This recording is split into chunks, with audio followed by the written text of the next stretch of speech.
Hey, everybody. Welcome to this evening's presentation of Raising Adventurous Eaters. I'm Katie Kimball from Kids Cook Real Food, and I am so pleased to have you here.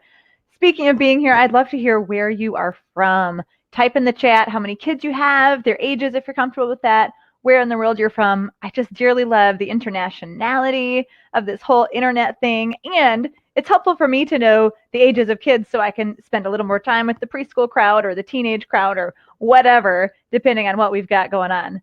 I'm just going to make sure you can read that as well in the chat. I'm very excited to see you here. Just a couple quick notes for you to know. First of all, there is a worksheet to download, and that's at kidscookrealfood.com/eaters worksheet. So please be sure to download that if you can print it and write on it. We know that writing increases memory, plus it gives you something to share with other adults who might be around when you're feeding with your kids, whether that's spouses, grandparents, daycare center, whomever. So that's really important. Do know that my team member Sonia is in the chat, and so she is really helpful in there for catching answers you've missed. She'll help you find links you need. She's also there to pull aside questions. So I know you'll have questions during the presentation. Sometimes I can't really slow down enough to read them all, but rest assured that I will answer them during the Q&A because Sonia will pull those into a shared document that I'll access at the end. So if you ask a question in the chat, feel free to do that anytime, but don't despair. We will pull those aside even if I don't answer it right away. I'll stay as long as is needed at the end for the Q&A. So cool. Welcome to Deanna from New Zealand. 3 kids. See, we got the internationality going on already. And let me just kind of share a couple other quick notes. I did send you some emails this week. If you missed the free gift with 10 snacks your kids can make, that free download in there. If you missed that, be sure to check back in your email and get that. That's 10 of our favorite snacks recipes here at the Kimball household. And also, if you happen to get distracted, because life is life, and get pulled away and miss a section, or maybe you're actually watching this as a replay, I just want to tell you that unfortunately in this software, it doesn't let you fast forward, which is ridiculous for busy parents who might just need to check one part. So if you need the ability to fast forward, go to kidscookrealfood.com/today. That'll be, it might not be today's, it might be a different day, but it's a version of this presentation on YouTube where you can fast forward. You can even watch it at like 1.5 speed because that is efficient for busy parents, right? All right, let's see who else is here. We got Robbie from Texas. Big welcome to Vanessa from Pennsylvania. Jackie from Florida. I love when the moms come and they just have one little one. Jackie just has a 10-month-old. I just props to you for starting off right, for caring how you feed your kids, you know, and for really investing in this whole parenting gig. Big welcome to Leah from Oklahoma. Lucy from Canada. Awesome. I love the international. It's so cool. Debbie from Portland, Oregon. Janelle from Alaska, but no kids. What are you doing here, Janelle? Are you just being like super prepared before you have kids? Do you have nieces, nephews? I got to know. Tiffany from Canada, living in Panama. That's so cool. I have some Canadian friends traveling in Central and South America right now as well. Eileen has some little ones, the 22-month and 2-month-old. I'm seeing I did this presentation a couple hours ago, and we had a lot of little toddlers at that time too. Jess from St. Louis, huge welcome to Laura and Lynn. Okay, I love it coming in. So just last reminders, I see it just hit the top of the hour, and I will get started right away to respect your time as busy parents. But just the final reminders in case you missed me saying it the first time. My team member Sonia is in the chat. She can help you catch what you missed. She can help you find links you need and, you know, deal with technical difficulties. She also is pulling aside any questions you ask for me to answer at the end during the Q&A period. Okay, I'll stay as long as is needed to catch them all. And so even if it feels like I've missed your question, promise I haven't, because Sonia is there pulling those aside. So super cool. Tons of nieces and nephews. Oh my gosh, I love this. Hey to Billy from Colorado and Stephanie from Idaho. Welcome everybody. Again, if you're watching the replay, a little bit faster version available, and print that worksheet. Okay, I'm guessing Sonia will drop that link in the chat, kidscookrealfood.com/eaters worksheet. That'll just help you follow along and remember some of these hot and happening parenting tips that we'll be sharing today.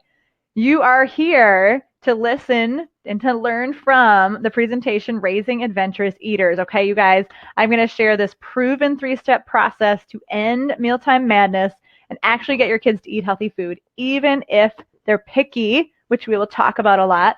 This is distilled from my years of parenting 4 kids and a lot of really smart experts that I get to interview here at Kids Cook Real Food. Such a blessing. And I just get to talk for a little bit. So, tip number 1 is to let your kids get hungry. All right, hat tip to Dr. Dinah Rose for this one. She reminded me in a recent interview that when we feed our kids right away, the moment they say they're hungry, it's actually doing a great disservice to them, because feeling hunger is building an appetite. And we don't want to teach our kids to be afraid of being a little hungry. That can sound revolutionary here in America because we do tend to snack a lot and we feed our kids quickly. So we want to really make sure we're being careful not to teach them to be afraid of food and allow them to build that appetite. Now, a little bit about me. I have always been a teacher. I've always had the heart of a teacher. My poor little brother, 3 years younger than me, had to endure playing school with mean big sister teacher. I probably even made him cry, but he's an Army major now, so I'll take a little responsibility for toughing him up, I guess. Maybe not. I'm luckily, when I became an adult, got a real teaching degree and taught in a 3rd grade classroom. I had grown out of that really mean streak that I had, and I was always able to use that gift of digesting complex information and serving it back in ways that people could understand. And I didn't actually teach for very long because we started our family, but I was able to continue using that gift actually at Kitchen Stewardship, where I've been blogging for about 10 years. The mission there is to help families stay healthy without going crazy. And we help them balance their family's nutrition and health, their environment, their budget, and their time. The without going crazy part is the challenge, right? And over time, as I was teaching people to cook and just helping families around the world get healthier, I had a realization. And it happened when my oldest son, who's now 14 tomorrow, he was in 4th grade, and he had to do a how-to speech. That meant he could teach his class how to do anything. Swing a baseball bat, raise a caterpillar, make a chocolate chip cookie, whatever. And Mom pressured him a little bit. I said, Mom kind of does food for a living. Maybe you could teach him how to make some food. So he decided he would teach homemade guacamole. And this was a dish he'd been specializing in since 1st grade. It was kind of his thing. I did have to teach him how to use the chef's knife, but other than that, he'd been doing it for a long time. So as I stood there in his 4th grade classroom, I can remember this crystal clear moment when he took that big chef's knife and thwacked the pit out of the avocado, and all the adults in the room were like, and they thought he was a goner, right? But I knew he had been trained well. I had no qualms about that. I was really proud of him. I love surprising other adults. Unfortunately, in my own head, I did have a bit of a freak out moment. Like Katie, what are you doing? This is literally the only recipe your kid knows how to make. He's known how to do it since 1st grade and he's in 4th grade. That means that for 4 years, even though I'd been teaching people around the world to cook, I had forgotten the most important people in my life. And I hadn't been teaching my kids to cook. I let myself get over busy, having more kids, moving to a new house. Whatever the excuse was, I thought, this is not okay. It's really important to me to build these life skills in my kids, and I've got to do it now. So at that time, 3 of my kids were old enough. My little cutie there, who's 4 now, was only a baby. So the older 3 got to benefit from this, and I used my teaching skills to put together a whole cooking curriculum. And we worked hard that summer to really build those skills in my kids. By the end of the summer, I felt like, okay, they've got these life skills, and I feel like, they're not going to not be able to feed themselves when they leave the home at 18. And I often hear from other moms that they want the same for their kids. They want those life skills. They want to raise healthy, independent adults. And the further I got, though, into sharing this class with the world, because I knew that if it was a little tricky for me, maybe other people needed it too, right? So we created the Kids Cook Real Food eCourse to try to give other moms an easier way to access teaching their kids to cook and to know where to start. And I began to realize that teaching kids to cook is actually much more powerful than I anticipated.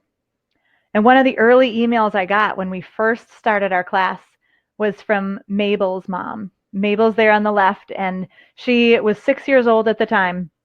And her mom wrote that she had just completed a battle with cancer and that they'd spent a lot of time together, but it was all in doctor's offices. And she said, I just want to do something where we can really connect and rekindle our relationship. And I know Mabel's going to love this.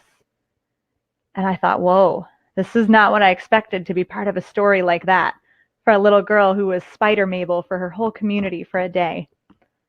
And then I got an email from Aiden's mom. He's there on the right, and Aiden is 11 and has Down syndrome. And he always loves watching those cooking shows on TV, and he wants to be a chef and make his own cooking show. So his mom wanted to empower him with that idea and that motivation, but she didn't really know where to start. She didn't know how to break down cooking skills into ways that Aiden could understand. But using our course and our videos, she said that it actually worked, and he built so much confidence in his cooking skills that he was able to start planning meals, and she would record him on his cell phone doing his own show. And I thought, boy, this is really more powerful than just life skills. This cooking thing is building connection in families. It's building confidence in these kids. It's an amazing way to have genuine self-esteem built through creativity and service of others. And I get cynical sometimes about the participation ribbon society that we find ourselves in, where everybody gets a blue ribbon for everything. And I feel like kids need to know that what they do really matters. And I believe that the most powerful way to show them that they matter is to teach them to cook, and that the kitchen is the best place to foster that connection, confidence, and creativity that they really need. Further, I believe that food is the root cause of a lot of the problems we're seeing in our young generation. If we could teach every kid in America to cook, we would smash all those statistics about depression, anxiety, ADHD, school behavior problems, obesity, diabetes. They're weighing our kids down, and our kids can't live up to their full potential. So it's my mission to teach every kid in America or the world, wherever we go worldwide, to cook and to eat healthy food. So that's what we're going to talk about today. This deeper, more powerful understanding of kids' relationship with food that has grown out of what I originally thought was just looking for life skills. So whether your kids eat great and you just need a little encouragement to keep it up, if your kids are vying for Picky Eater King or Queen and you're desperate for some tips, or you just need a little help being consistent with those vegetables, you're definitely in the right place, and you'll find a lot of value in today's presentation. One of my personal surprises with these beautiful kids you see here, I let them each invite a friend, actually, when we taught the classes, which added to the chaos, but it helped them feel more positive. And now a few years later, my big kids actually cook dinner every Sunday. And there was this one time that they had not planned. They didn't really know what they were doing. And when they cook dinner, I leave to go to high school youth group. It's a great way for our whole family to serve. And this one night I left, and I'm like, this is going to be a disaster. They said they were making breakfast burritos, but they didn't have a recipe. They had nothing but thawed pork. And when I came home, I was wrong in the best way possible, because my daughter greeted me just bubbling over and said, "Mom, I can't believe it. Paul and I, we just made up the recipe, and we put some different things in the pot, and we added seasonings that we thought would be good, and we didn't even use a recipe, and we made it up, and Mom, everybody loved it, and there's really nothing left for you."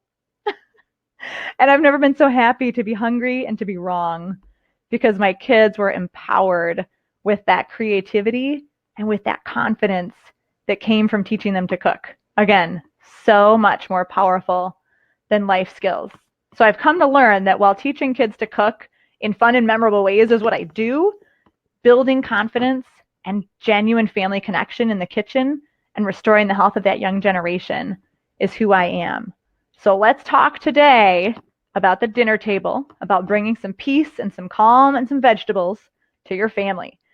In the next 35 minutes, for those of you who love to plan ahead, you're going to learn how to win every time you play the game of dinner. But don't worry, it's a win-win. Your kids get to win too. I will teach you the snack time rule that is a total game changer. We're going to talk about why the timing of your vegetables makes a huge difference. And I'll share 21 phrases for your parenting toolbox that will help you when you are decision fatigued at the end of the day. Might be a new term for some of you, but it's really fascinating.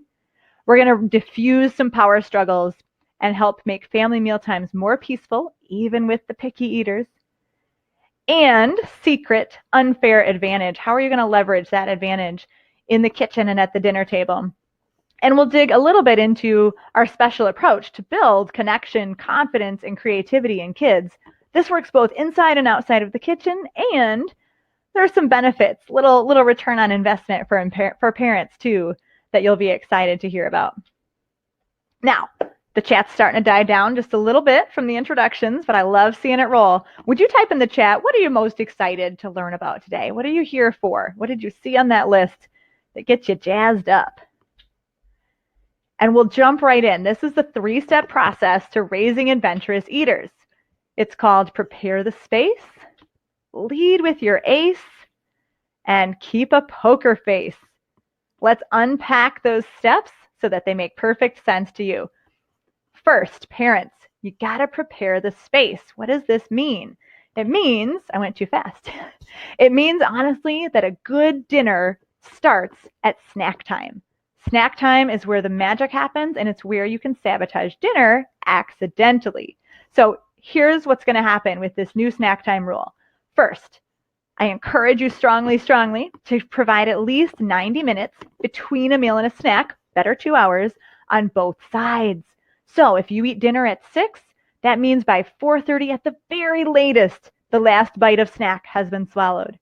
If you eat dinner at 6 and bedtime is 7:30, there's no time for a bedtime snack, okay? At least 90 minutes on either side, because we need our kids to be coming to the table hungry, okay? We need them to experience what hunger feels like, and that hunger builds an appetite for the healthy foods we're going to serve. We also need kids not to learn that if they bop back into the kitchen 10 minutes or 30 minutes later after they didn't eat dinner, they'll be fed, because that quickly teaches them that dinner is optional.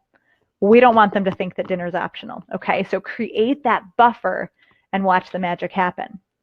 Also, part of the snack time rule is that there's no more than one snack between meals. With the 90-minute rule, you can't really fit 2 very well. And also, we've got to have no seconds on snacks, okay? So parents, the purpose of a snack is to cut your hunger, not get you full, okay? We want to teach our kids that we just want to not be hungry anymore when we eat a little snack. We don't want to fill them up. We don't want to fill ourselves up, okay? So we say 1 serving of snack, 1 snack between meals. Now, one of my superpowers is creating fun ways to remember things. It's what I do in our Kids Cook Real Food eCourse for your kids to help keep them safe, help them remember their techniques, and I'm going to do it for you today. We call this the MS90 one and done rule, right? MS90, meal and snack, 90 minutes apart, and then 1 snack only, 1 serving of snack, 1 and done. Commit that to memory, MS90, 1 and done. This snack time rule, procedure, habit, whatever you want to call it, is truly the key to jump-starting dinner and preparing the space of your children's appetite. Step number 2 is to lead with your ace. Now, what's your ace? It's going to be those vegetables, folks. You might have figured that out. Now, you can serve vegetables in lots of different ways. Serving them raw with a dip is a great idea, especially a dip with healthy fats, because did you know that fats actually help the body assimilate the vitamins found in the vegetables? So it's a great combo deal. Plus, fat's a little bit satiating, gets you, keeps you full for a while.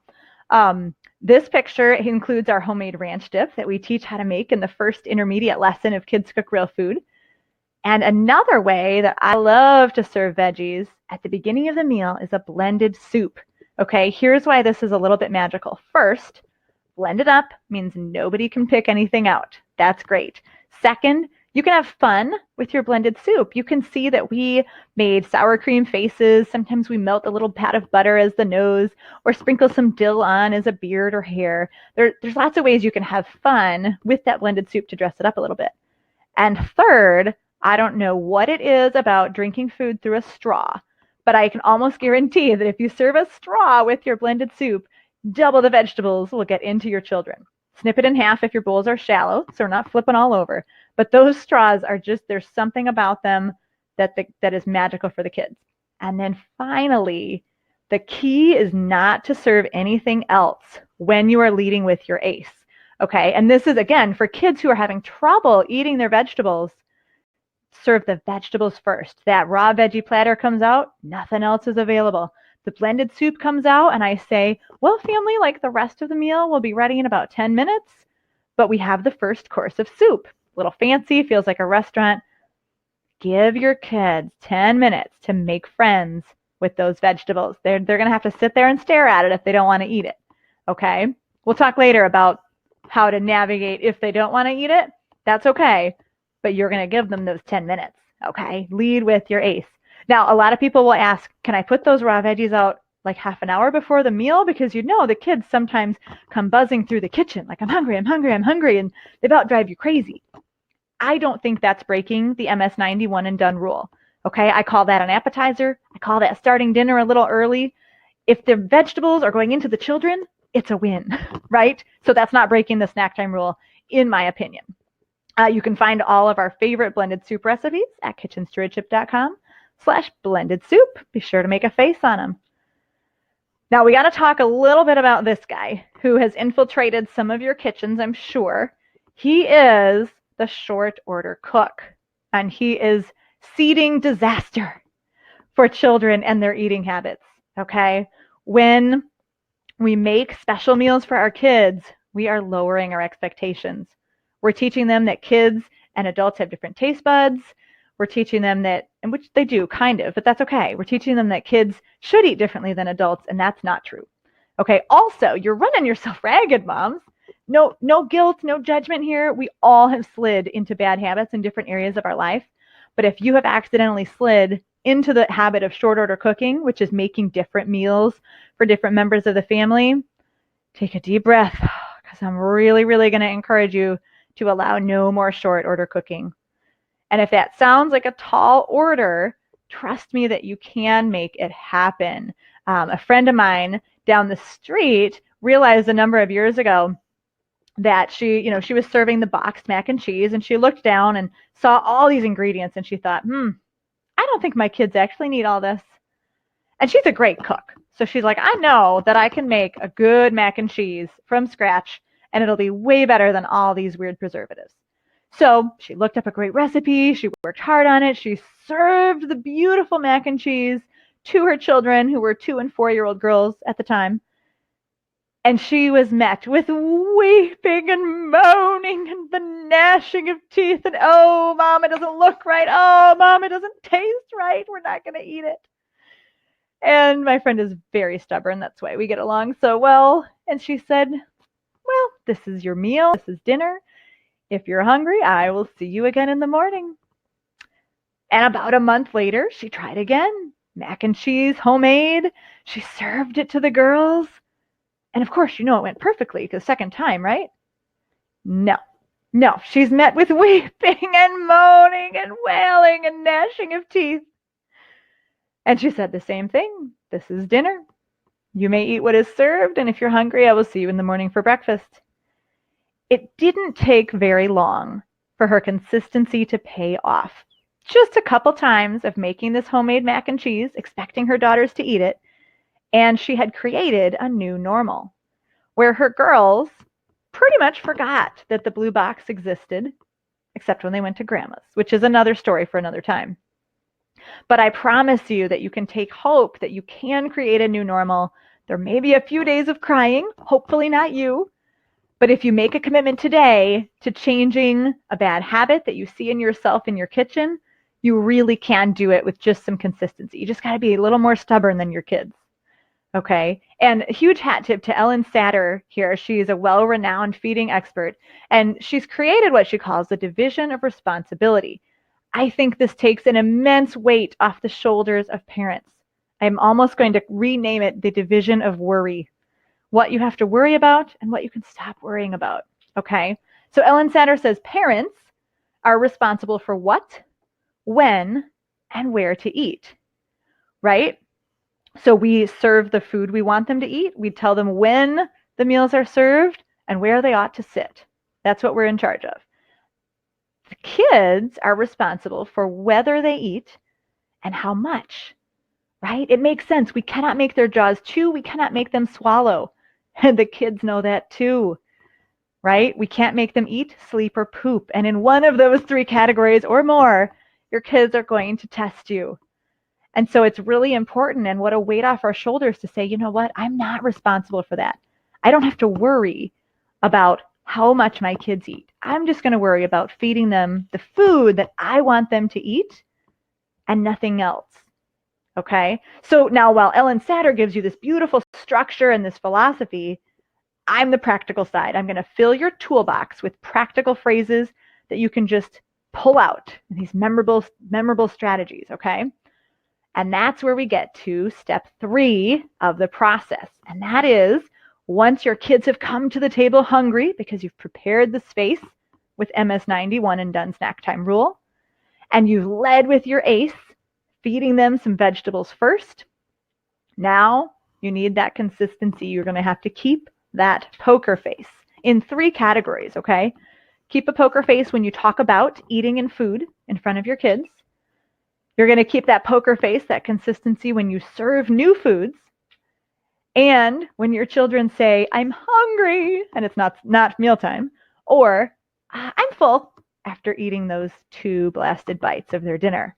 Okay? So my job today is to fill your parenting toolbox with 21 phrases in those 3 categories. Okay? So did you know that we have a finite number of decisions that our brain is able to make well during a day? Okay, you literally run out of decision-making power as you move throughout your day, which is why by the time dinner rolls around, your brain feels tired. You're running out of gas. And kids tend to get away with a little more at dinner and bedtime because we're in decision fatigue. We can't really figure out how exactly we want to discipline them. So what's beautiful about having these phrases is you just whip it out. You don't have to think. You just whip it out and you say it in this situation. Boom, boom. Okay? So that's the gift I'm going to give you guys today. You ready? First, the first 2 are things that I need you to erase from your current vocabulary. When you talk about food and your kids, I encourage you to never say, my kids are picky eaters, and never say, oh, no, they won't try that. Don't even bother. Okay, what we do when we use these phrases is we create a picky eating box. And there's not a kid in the world who's going to get out their hammer and bust through the walls of the box that we create for them. So really important to lift that box, raise your expectations, and use more of a growth language, right? A growth mindset instead of a fixed mindset saying my kids are picky eaters. No, they won't try that. Here's what you can say instead. My kids are still learning what they like. Okay, that means you expect them to change. You can tell your kids, your taste buds aren't grown up yet. Or maybe you'll like that when you're older. Those last 2 have the beautiful element of reverse psychology because all kids want to be older and grown up. I'm pretty sure that's why our feta cheese gets diminished at an alarming rate in this house because my 2 youngest boys love feta cheese. I probably said at one point, oh, you guys, you can't have the feta. That's for mommy's salad. Now they want it all the time, right? So it actually has a 2-fold reason to use those last 2. Also, it's a great time at dinner to be a good example. If you want your kids to try new things, show them not only that you have changed in what you like and dislike, but that you'll try new things. Okay, I know, guarantee you that we can all think of one food or more right now that you didn't like as a kid that you do like now. So tell your kids that story. I didn't even like beans when I was little, and now I wrote a whole book on bean recipes. That's true for me, might not be true for you, but there's got to be a food that you can tell that story about. And we continue to try foods that either we've never had before with gusto, and sometimes we like them, sometimes we don't as adults. And my husband and I are consistently trying foods that we know we don't like in front of our kids just to be that example. For me, it's cherry tomatoes. For him, it's cucumbers. The kids think it's a riot. And it lets them know that even as adults, we're still continuing to try new foods. Powerful example, parents. Try to be that example for the kids. Now, why should you keep trying? Well, of course, kids may need to try something, I don't know, somewhere between 1 and 2 million bajillion and 10 times before they like it. Each kid is different. But the good news is that any experience or exposure with food counts.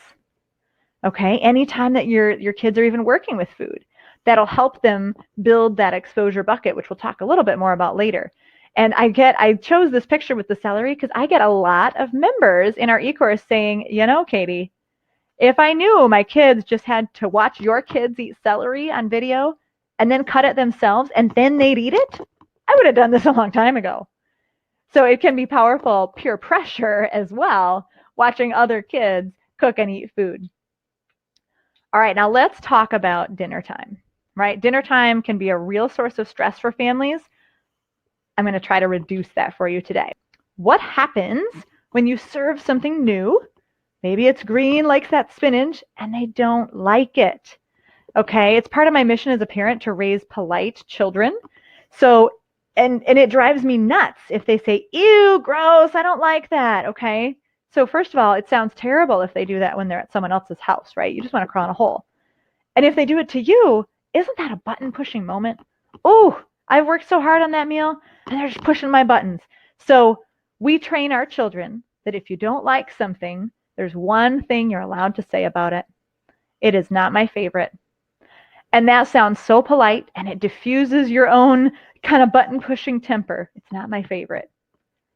Now, of course, can a child claim it's not their favorite if they haven't tasted the food yet? Because they will as soon as it's served. We tell our kids you can't taste with your eyeballs. You have to actually let the food touch your tongue. And people call that a lot of different things, from a no thank you bite to a first taste bite. Whatever you call it, I do encourage you to really work to have your kids take that one bite. It's important for their tongue to taste a lot of different things. And it works pretty well in conjunction with it's not my favorite and some choice. Kids really want that agency, right? So if you are requiring a no thank you bite, a couple things to remember. One is just put the one bite on the plate, okay? Because if they see a huge mound of food, even though their ears hear you say, you only need to take one bite, their eyes are seeing the food and thinking, oh my goodness, my mom is going to make me eat all of this and it's going to be terrible and I just hate it. Like their brain kind of goes crazy when the ears and the eyes have a disconnect. So if you're going to require one bite, just put one bite on, okay? And we'll talk in just a second about what happens if they won't. But most kids will take the no thank you bite and say it's not my favorite or end up eating it. I love this story from Erin, a sweet mom who reached out to me after using this strategy for a while. It's made a huge difference at her family table. Okay, Erin's got a 2-year-old, and she says, he says it's not my favorite about something at least every single night. And she and her husband are chill. They keep their poker face on, okay? In the end, he usually eats every bite of the not my favorite food. Isn't that funny? Why is that? Because he had a choice. Kids love to feel like they have some choice or some agency. Okay. Now, there are those very stubborn kids who absolutely will not take a no thank you bite. And we've already said we're going to try to diffuse those power struggles. So doesn't this create one? It can, which is why you need to adjust your expectations a little bit if the power struggle even begins. You can tell those kids, it's okay to experience your food. Okay, maybe you don't have to take the bite, but you just need to experience it. Insist that at least that bite sits on their plate. Because I know some kids will balk at that. I don't even want it on my plate. Well, that's where you get to decide what's served. One bite needs to sit on their plate, and they'll stop throwing a fit after a couple days.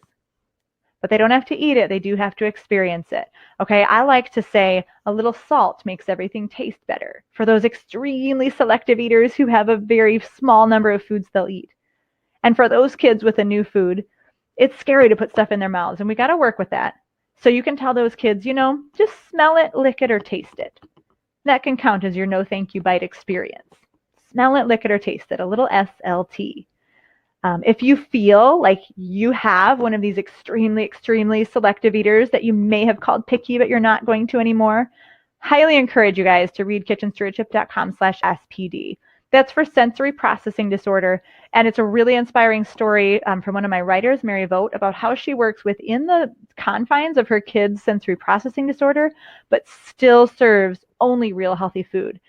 Really, really inspiring and information that I know a lot of you probably need. Now, for those of you who have the little cuties, like this one in the picture, just a little reminder for you, okay? Those of you whose kids are age 2 to 5, or those lovely toddlers who will be 2 sometime soon, I hear a lot of moms say, oh, my child was such a good eater. As a toddler, she ate everything, the spinach, the sweet potatoes. And now she won't eat the spinach or the sweet potatoes, or they ate the sweet potatoes yesterday, but not today. And there's just something about that age 2 to 5 where every kid gets picky. Don't tell them I said that. But it's true, and it's totally developmentally appropriate. So do not think you're doing anything wrong, especially if your child was what you felt was a great eater and now they're picky. Okay, ages 2 to 5, man, they are learning about their world at such a high rate of speed. They are testing those boundaries. Where does my choice end and my parents' control begin? They got to figure that out. They're really figuring out where they have control. And so they're going to do it on eating, sleeping, and pooping. Okay? And so do not worry if your child feels extremely picky in those preschool years. Your job is to wait it out, be more stubborn than them, and somewhere between 5 and 6, a magic switch will flip and they will suddenly eat the food again for real. My third child was our most stark example of that. He ate nothing green except peas from age 2 to 5. We kept putting that one bite on his plate and trying to get the no thank you bite and dealing with his face. One day, all of a sudden, a little piece of steamed broccoli on his plate, he eats it and he goes, hey, I like broccoli. Oh my gosh, you guys. I think every person in our family, kids included, fell out of their chairs because we were so shocked that he suddenly not only tolerated it, but liked the broccoli. And now he asks for seconds and thirds. So may that story give you hope. Wait it out. Wait it out till kindergarten, first grade. They will change back, most of them. Okay. All right. Now here is where I know a lot of you need this. You've got these kids who wander around saying, I'm hungry. And it's not snack time or meal time. Or the infuriating 1 to 2 bite meal, and then they say, I'm full, and they leave. What do we do with these children? Well, first of all, between meals, here are your toolbox phrases. We've talked about no seconds on snacks, right? I pull that out all the time because my kids love their snacks and they're so complimentary. Oh, Mom, we love this snack. Can we please have some more? And, my gut reaction is, of course you can have some more. Thank you for loving the snack. No seconds on snacks. Just don't even think about it. That's got to be the rule. I like to talk to kids about what kind of hungry are you? Okay, because we know that being hungry in your tummy is a good and appropriate response for eating. But we also have kids, probably all of you have kids who have been bored hungry, right? They're not really hungry. They're just bored. Sometimes we're sad hungry. I think a lot of adults eat when we're sad, but we don't want to build that habit in our kids. And we have the I see food, so I'm hungry, right? There's always food around and people are trying to feed our kids all the time. It makes us think maybe we're hungry, but we're probably not. Okay, we got to remember that our bodies were created with an oscillation cycle of needing to eat and then needing a rest in order to build our appetite again. And there's actually 2 hormones, one that tells us we're hungry, and then as we eat, another one kind of kicks up and shuts that one down to say that we're satisfied and then that we're too full, right? Kids are born with the innate ability to feel and understand those cues. But the more we make them finish their food when they're full, or we feed them when they're not really hungry, we kind of train their bodies to say, they're not really listening to me anyway. I'll just stop telling them when they're hungry and full in quite as loud a voice. We don't want to do that, okay? We don't want to break our body's natural ways of feeling hunger and satiation. So it's really, really important to talk to kids about what kind of hungry they are, okay? And I like to say when they're asking for snack and it's not snack time, just, your next eating opportunity will be dinner. Your next eating opportunity will be breakfast. Your next eating opportunity will be in half an hour. Even for kids who don't know anything about time, just knowing that it's coming can help them out. And then if they have a bored tummy, bored hungry, you can distract them. If they're sad hungry, you can give them a hug. Okay, so we talk about what kind of hungry we are and then how we actually can fix that unless it's tummy hungry. Now, I think through a lot of generations, we've had an unfortunate push toward the clean plate club. You have to clean your plate because we can't waste money. You have to clean your plate because there's starving kids in China, right? And I do think we're moving away from that, but there are still a lot of parents, and even me sometimes, who it's like, you got to finish your meal. Like, I made that. So let's shift that a little bit because we know that we don't want to force our kids to eat when they're not hungry. So the Clean Plate Club has a lot of dangers. In our family, we just say, you need to finish your firsts before having seconds. So it doesn't mean they have to clear their plate, but this is for those situations. And I know there are a bunch of kids out there who do this. Maybe we serve soup and like a homemade biscuit and a salad or something. And the kid eats the biscuit and says, oh, Mom, that was so yummy. Can I have another biscuit? And Mom wants to go, oh, yes, you're so polite and you love my homemade food. And of course you can have another biscuit. But what happens? Child eats biscuit too. Child's full, doesn't eat any of the rest of the meal. Now we've got a one food group meal. Drat. So that's where you say, oh, you got to finish your first before having seconds. It doesn't mean they have to clean their plate. It means if you're hungry enough for biscuit too, you better at least do some good no thank you bites on the soup and the salad and do your best to, get some down. So that's just a little shift on the Clean Plate Club that's healthier for our bodies. When my kids say, I'm full, may I be excused, please? If there's a bunch of food on their plate, my gut is, no, you got to finish your meal. We can't throw away food. I zip it. And I force myself to say, it's good to know when you're full. Okay? We got to listen to our bodies. The problem, of course, is once the child clears that plate and they bounce back and say, can I have a dessert? That's when we do a little linguistics lesson. And I say, oh, you just said you were full. And I mean, full means full. So I don't want to hurt your belly and give you a dessert, because if you're already full, then it will really give you a tummy ache, and that's not fair to you, is it?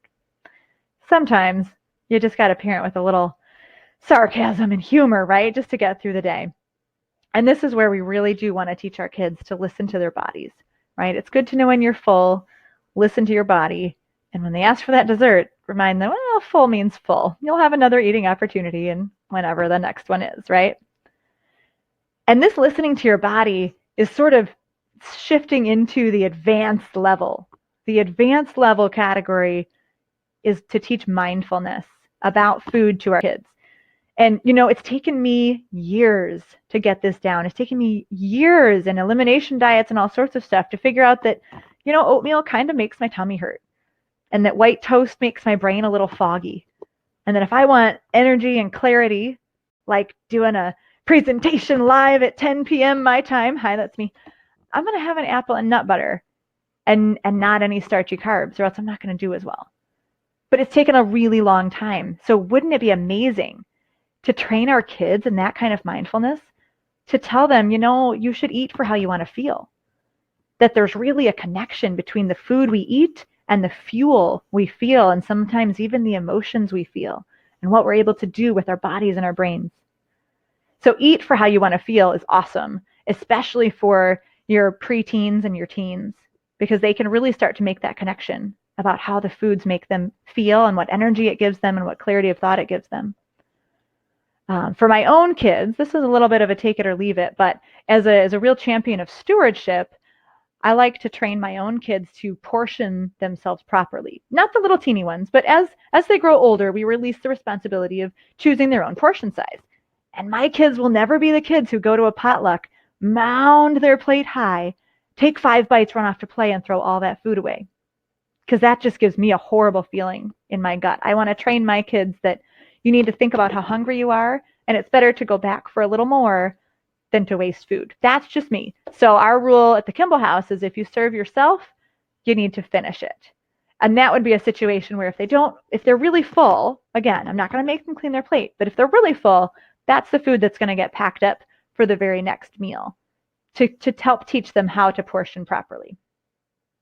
Now that after dinner moment, right? Those kids, those bouncers, I know y'all have some of these, those bouncers who come back and say, I'm so hungry, and they're just melting into the floor with their disastrous hunger half an hour after they left the table with 5 bites in their bellies. I know you have some of these. And you can say what my friend said with the mac and cheese. Oh, being hungry will make breakfast taste so good. And that's when I say, and then maybe we should get to bed a little sooner so breakfast will come a little sooner. Again, little sarcasm never hurt in parenting and discipline. Now, if you serve a treat or have a little dessert after dinner, I do like to have some guidelines around those. And I like to teach my kids to savor those foods, not to cram them in. This is a little bit of mindfulness too. We savor those treats and those desserts because they're only fun in your mouth. Yeah, they're fun. We're going to eat them. But enjoy them with your tongue because the rest of your body, it's not really helpful for eating for how you want to feel, right? And I do have a little rule that your dessert can't be larger than your meal.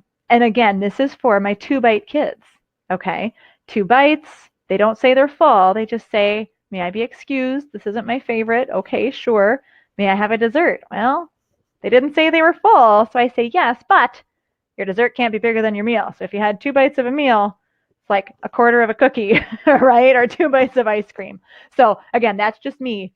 The reason I give you 21 parenting toolbox phrases is because some of them will resonate with you. Some of them will be exactly what your kids or your family needs, and other ones might be take it or leave it. So for some of you, this might be perfect.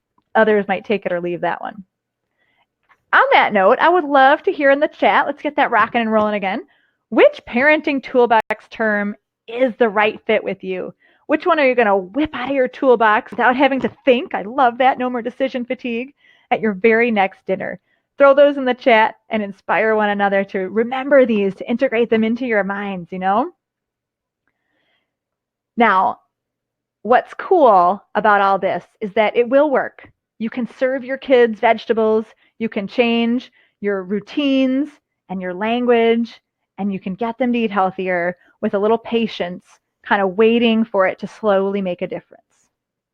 Or you can supercharge that process with a little unfair advantage. And I hope you don't mind if I tell you about that. First, I mentioned that exposure bucket back toward the beginning here. And that's because research has shown that when kids are involved with food, they're more likely to try new things. Why does this work? Brain science fills the gap. Dr. Nicole Birkins, a great psychologist and nutritionist, is uniquely suited to explain why this works.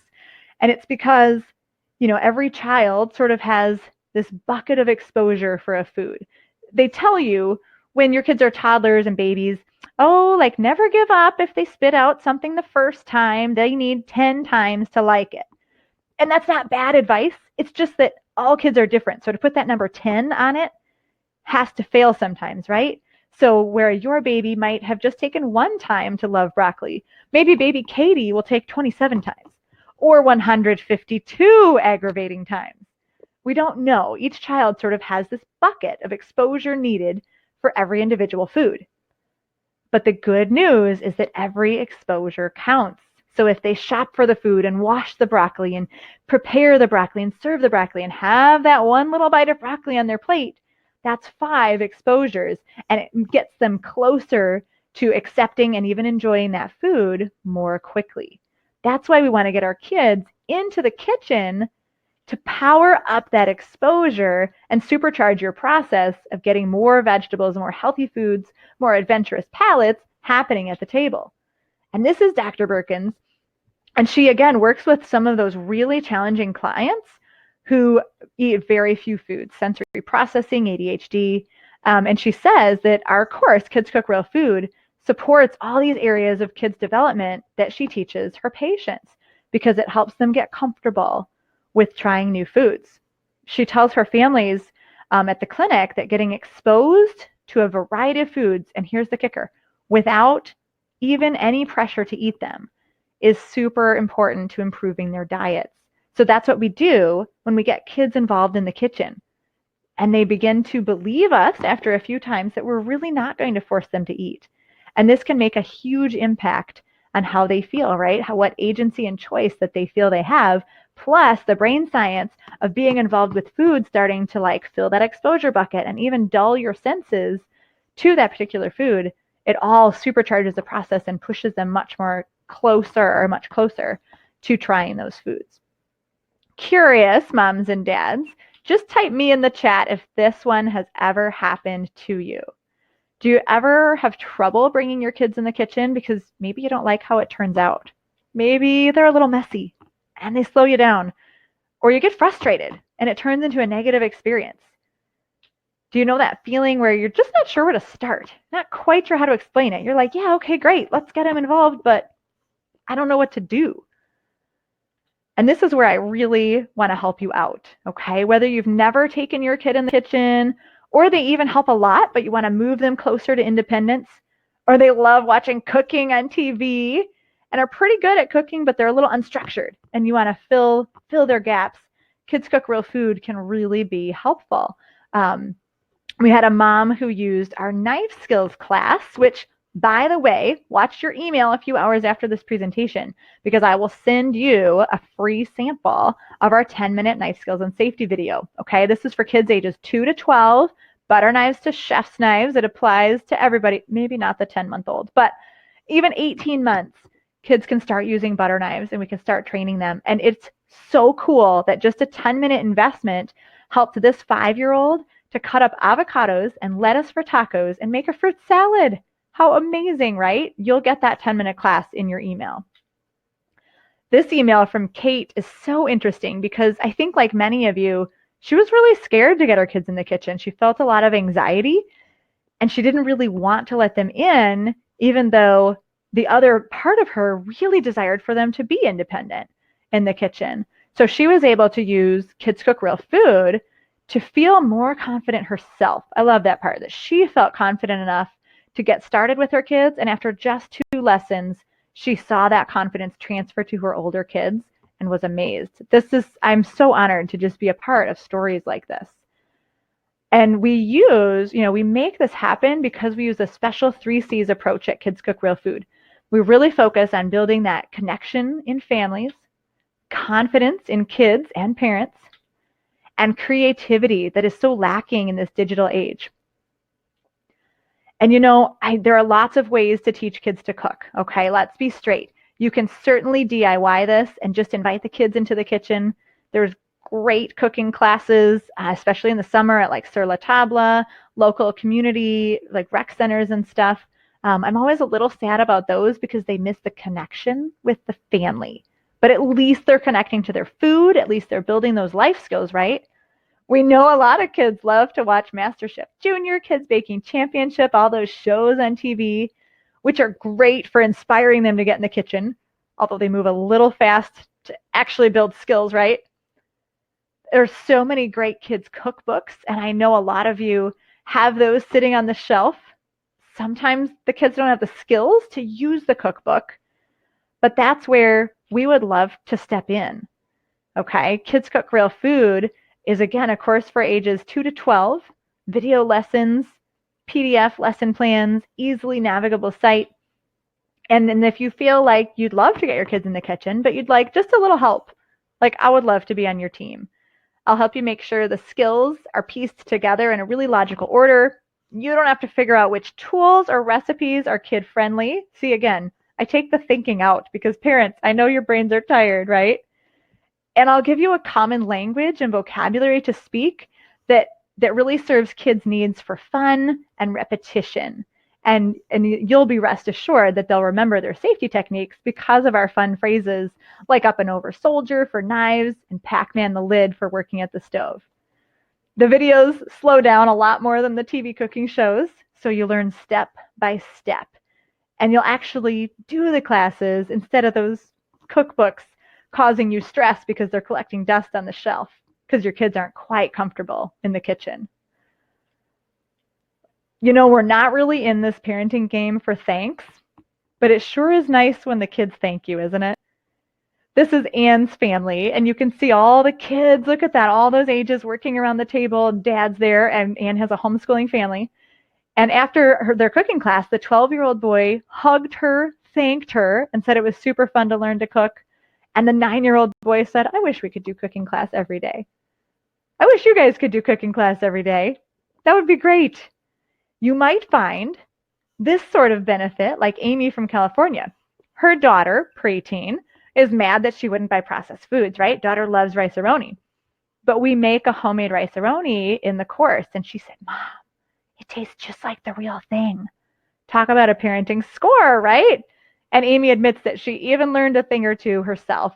So I'm sure she would tell all of you that even if you don't feel like that you really know how to cook or that you're confident in the kitchen yourself, you can still teach your kids to cook with the help of our eCourse.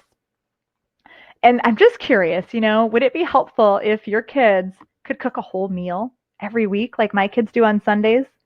What about a weekend breakfast? Or even the little ones that we have out there, the 2-year-olds, what if they could help get their own snack or start to clear dishes? Maybe doing some fruit and veggie prep for 15 or 20 minutes every day. That could really give you some time back. Would that be helpful? And this is what it takes, right? If you want your kids to help out with dinner, I can do that for you with our curriculum at Kids Cook Real Food. So here's how we're going to give you the courage to get your kids in the kitchen once you join us in class. And what's great about this next part, you guys, is just watch for the age of your kid, and you'll know, with or without Kids Cook Real Food, what kind of skills you want to be focusing on building in the kitchen, okay? So if you have a 5 and under, that's what we call our beginner level.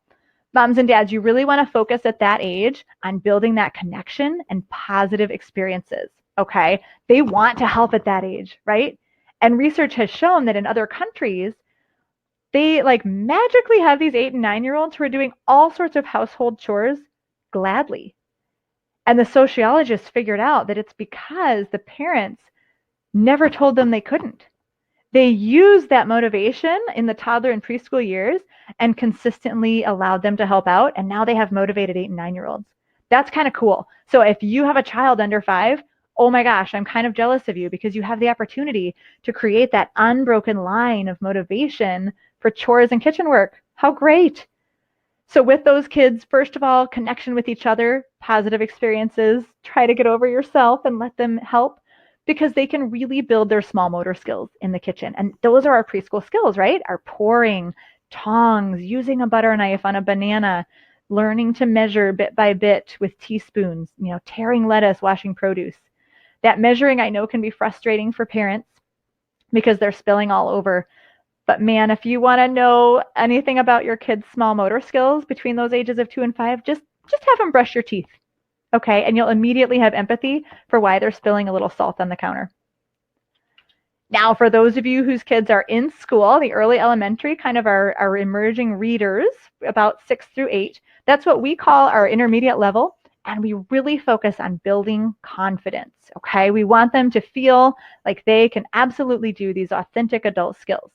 So the 3 major areas that you can tackle with your early elementary kids are reading and following a recipe well, introduction to sharp knives. Yes, for real. Give them a paring knife. Remember, I'm going to send you that 10-minute knife skills class. Okay, so you'll feel totally confident in building the confidence with sharp knives, right? And beginning to work at the stove. Okay, kids that age are definitely old enough to understand what's hot and what's not. So empowering to them to be able to do specific tasks at the stovetop. Once your kids are in upper elementary, so if sort of ages 8 and up, basically anyone who's built these skills can move on a little further to what we call our advanced level, and that's where we focus on inspiring that creativity. Okay, we read over and over in this digital age that kids don't know how to be creative anymore. What a tragedy. I guarantee that when they learn to be creative with food, to play with spices, to tweak other people's recipes, to make up their own stuff from scratch, that absolutely can empower them to be creative in other areas of life. So with our bigger kids, we spend half of our classes teaching chef's knife skills. So important if you want to eat healthy food to be able to unlock the produce section, right? So we've got to teach our kids to work at the cutting board with those knives, even if it's a little scary for us. I promise I will keep them safe. We also start to talk about juggling whole meals, how to do two things at once and what might go together. And they're strong enough at that age to work in the oven, to take things in and out of the oven. So that's kind of the third leg of our advanced level. Now, when we teach these new skills, we use a 3-step methodology at Kids Cook Real Food. It's loosely based on the Montessori system, and parents have said that it has become their secret superpower, both in and out of the kitchen. Okay, so we demonstrate, we guide, and we coach to independence. And I'll quickly unpack this so that you can use it in your own house the next time your kids ask if they can help. So first, I want to encourage you to demonstrate. Don't give the kids the tools right away because that's super distracting for them. They get the tools in their hands and their ears closed. So you show them first, break it down into little steps, maybe demonstrate a mistake, making sure that you say that you're making a mistake, right? And they're watching. Step 2 is something that many people don't even think about. We call this our guide step. And this picture is the hand-on-hand technique. So we're cracking an egg, and my daughter's hand is on mine to figure out how much pressure she needs to use. We use this for knife skills. We use this for stirring and moving stuff around at the stove.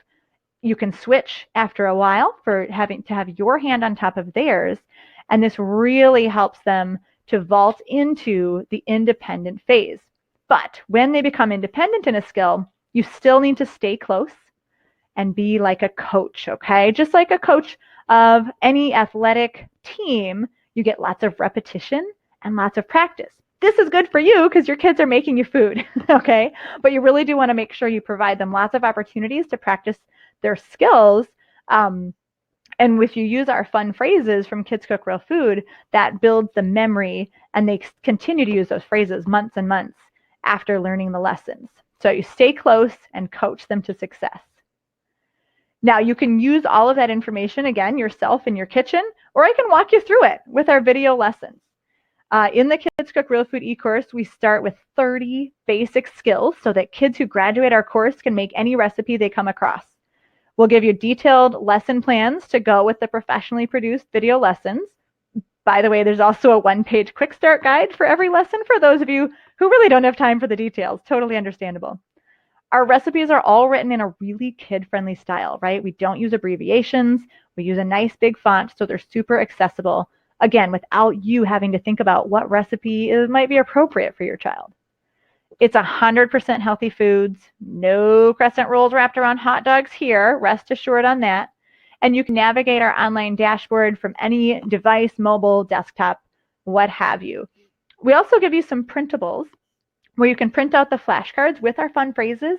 That, again, gives your family a unified vocabulary to use in the kitchen. And a lot of families like to put those on a ring or stick them on the refrigerator. And of course, those 3 skill levels will allow your children to move from that beginner with connection through the confidence building and intermediate level and into the creativity infused advanced level. The total value for all these pieces is actually $230. But if you choose VIP, which is our most popular level, there's even more to come. VIP will get you lifetime access to all 3 levels. So that's really important for those of you with little kids. They won't be ready for the advanced level for like 5 or 8 years, but you'll still have access for what you pay today. You'll also get a private Facebook group where you get a lot of support, extra tips, bragging rights. People share their pictures of what their kids can do all the time. It's beautiful. My favorite class is in VIP. That's our hospitality course. And we have a little Instant Pot video doing some of the skills we teach in the class with your Instant Pot. About the only weird supply in the whole course is gelatin. And we'll give you 50% off that to make it a little easier to buy that one weird ingredient. And I'm so excited that Super Healthy Kids have allowed our VIPs access to their Fast and Fresh Kitchen Success course. Now, this is a $99 value. This is for you, parents, to help you manage and organize your own kitchen and meal planning. All these VIP bonuses are an additional $220 value.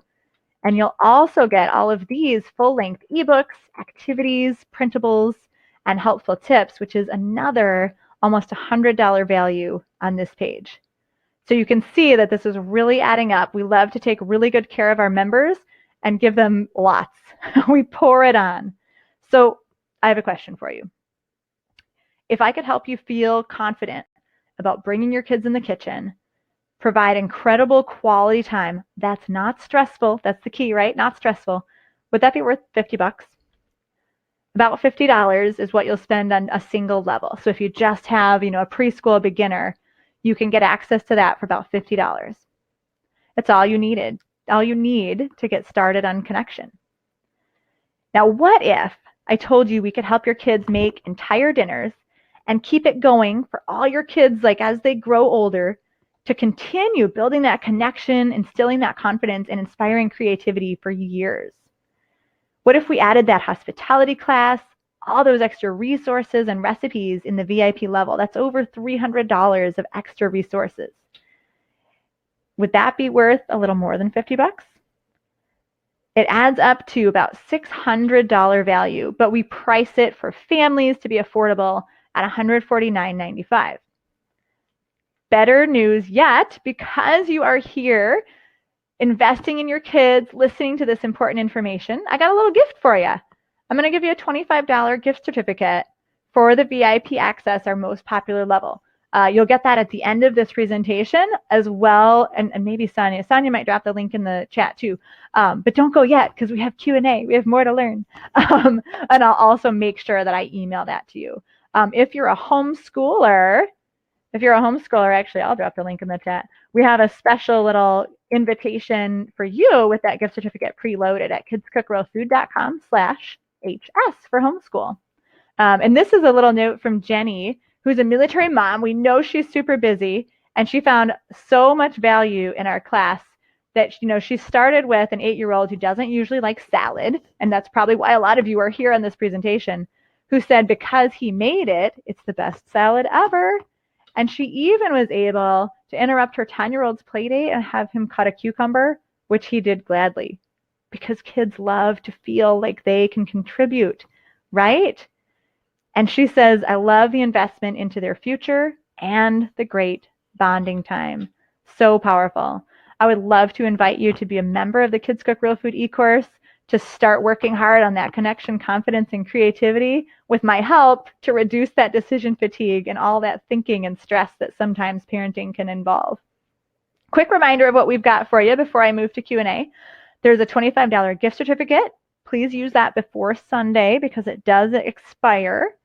The VIP level includes lifetime access for all your kids, all 3 levels, all access right away, so you can work at your own pace, okay? So you'll be able to see all the videos right at the beginning so you can figure out where your kids should start.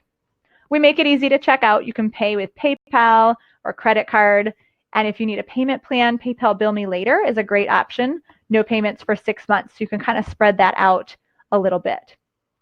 I know it can be a little bit scary to spend money online, and I just want you to love this purchase. I want you to love being a member of the Kids Cook Real Food eCourse and teaching your kids to cook.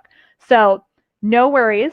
I am sure you will love the course, but just in case, we offer full refunds for 30 days. So you have 30 days to take it for a spin, make sure it's a perfect fit for your family, and if it's not, we got you back.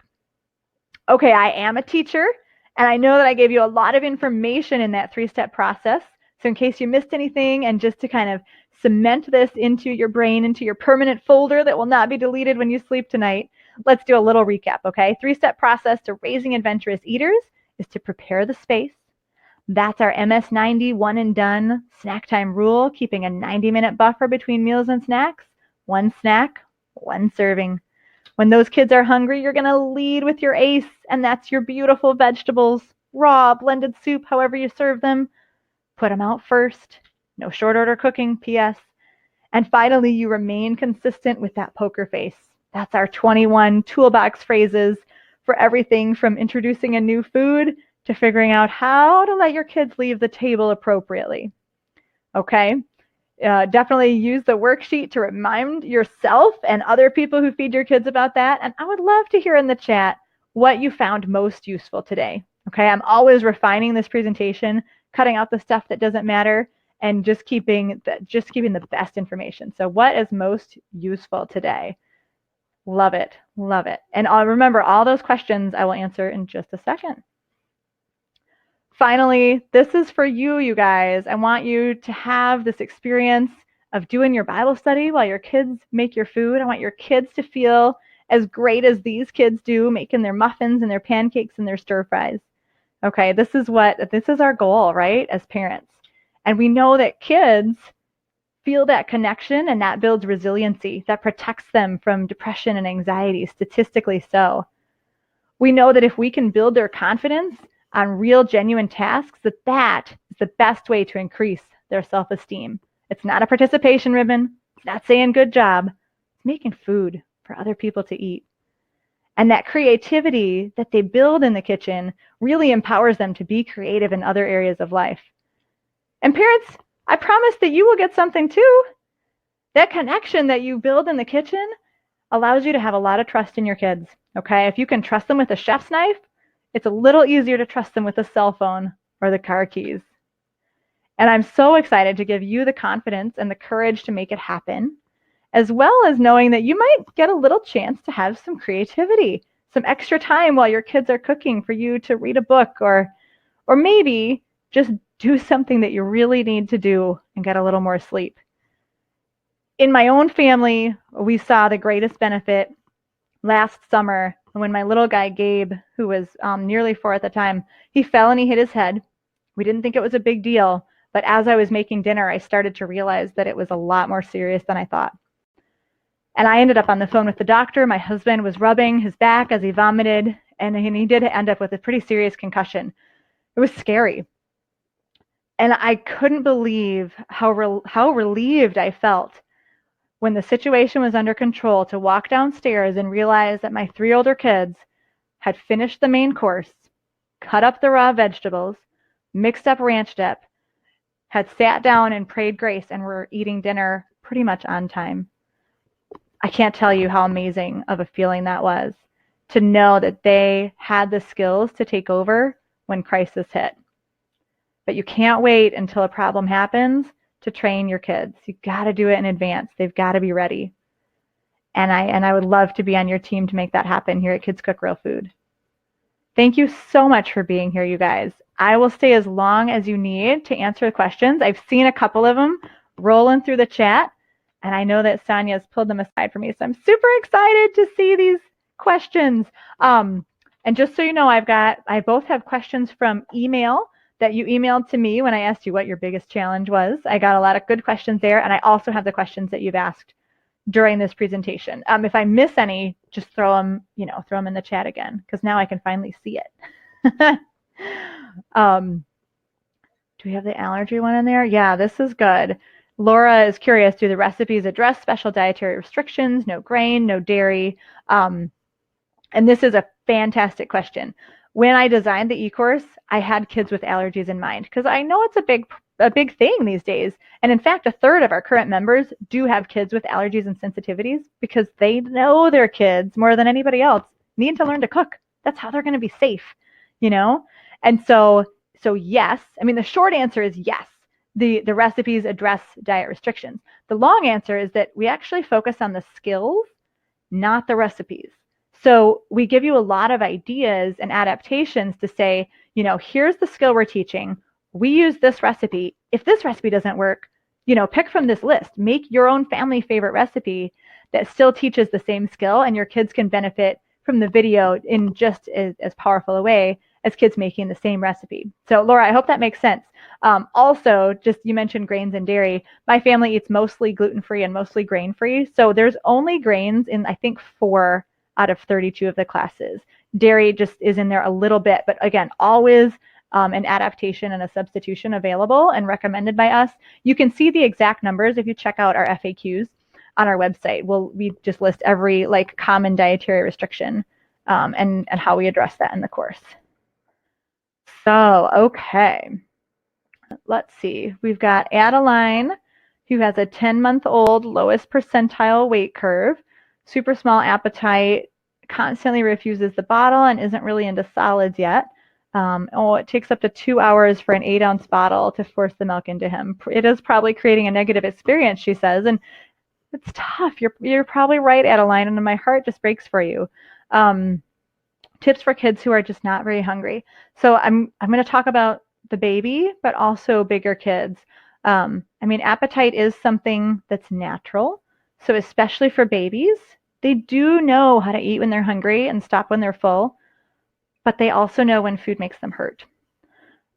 So my guess, like my gut is saying, Adeline, that your baby probably has a food sensitivity that you just haven't figured out yet. And then when you figure it out, the skies will open, the sun will come out, and the child will eat. So I would encourage you to look at things like, especially gluten and dairy are the big ones. It maybe there's some acid reflux, but my gut just says a food sensitivity, just because I know so many kids who have been helped so much when that is discovered. So that's my thought. And obviously, like, I'm not a doctor, I'm not a nutritionist, so talk with your doctor. But our bodies are designed to have that cycle of eating and then not eating. So if you're working on eating for 2 hours, that is probably interrupting that cycle a little bit. So you may just want to, have an eating period of 20 minutes, 15 minutes, like maybe set a cap. And when you really notice that, what is it, a boy or girl? I forgot. He. Okay. So when your little boy is obviously showing signs that, like, he's done, he's turning away, he's pushing the bottle or pushing the food, listen to him. Give him some time. With little babies, by the way, the 90-minute meal and snack can be really different. Okay. And this is like under 1, still in a bottle. Then there's like the eat, be active, sleep, eat, be active, sleep. That's kind of their cycle. So anytime, I would say anytime after a nap is a really good time to introduce some food or to offer some food.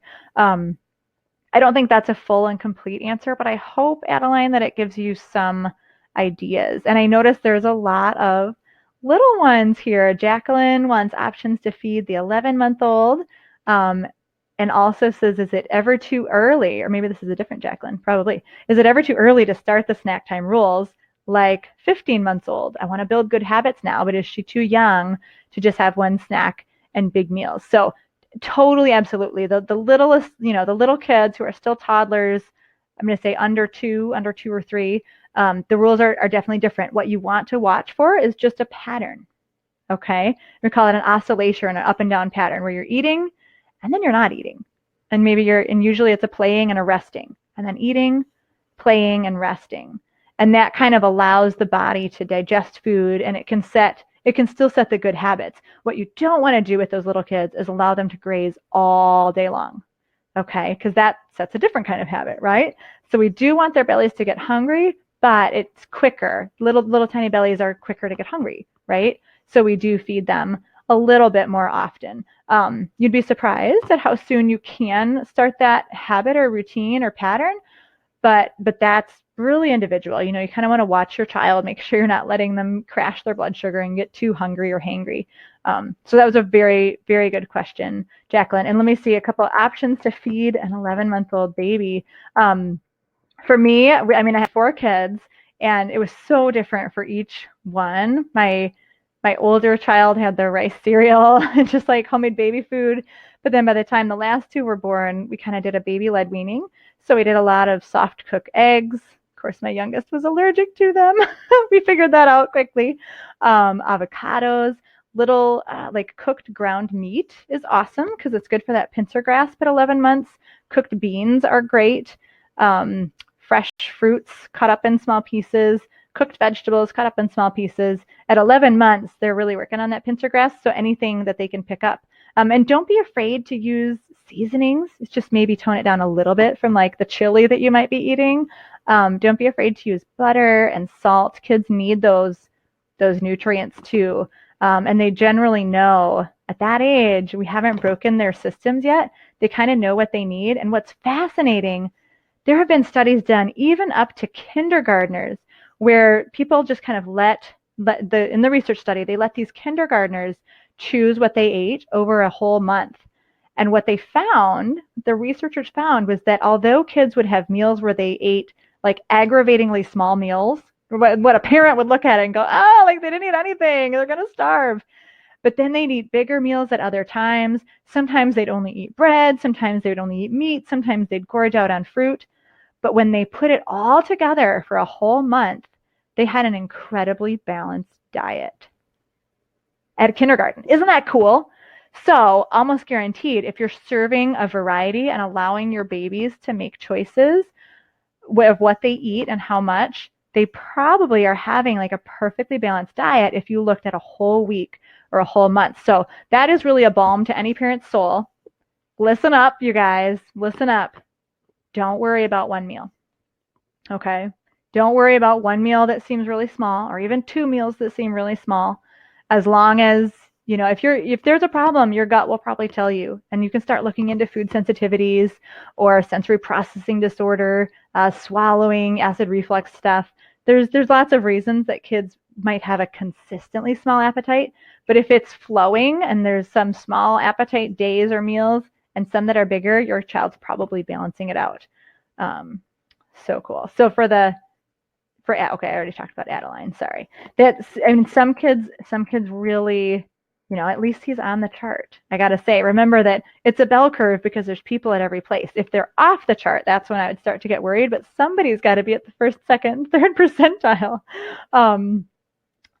Okay, how do the 21 phrases work when your child can't talk? My son is only 15 months, quickly throws the vegetables off the tray before even trying them a lot of the time. Okay, Leah, awesome question. Awesome name. That's my daughter's name. So for our littlest ones, first of all, we do want them to come to the table hungry still. It might not be 90 minutes, but you want to make sure that you're not giving the squeezy pouch to the child while you're cooking dinner. So that's like step one. Still prepare the space, have them, have a set time to eat. And then, okay, a couple of things. First, when the child starts throwing food, okay, all done, you're out. You clean them up and they know, and they can't come back. And it'll take like 2 days, 3 days to train them that like, oh my gosh, wait, what? I threw food and I can't come back?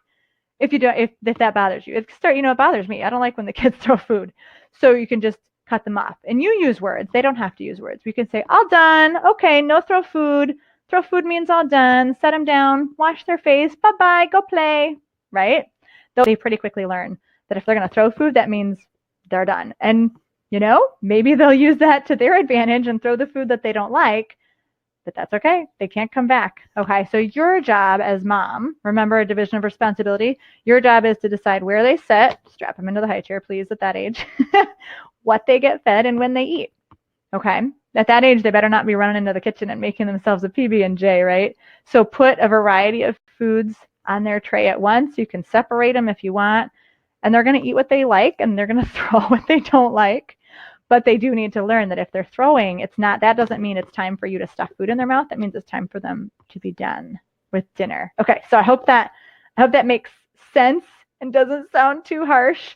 Some of the 21 phrases don't apply. I don't give my 15-month-olds dessert, for example. I had to train my mother-in-law and say, if they don't know what a sucker is or that cookies exist in the world, we are not depriving them. If we don't give them refined sugar until they're like 3.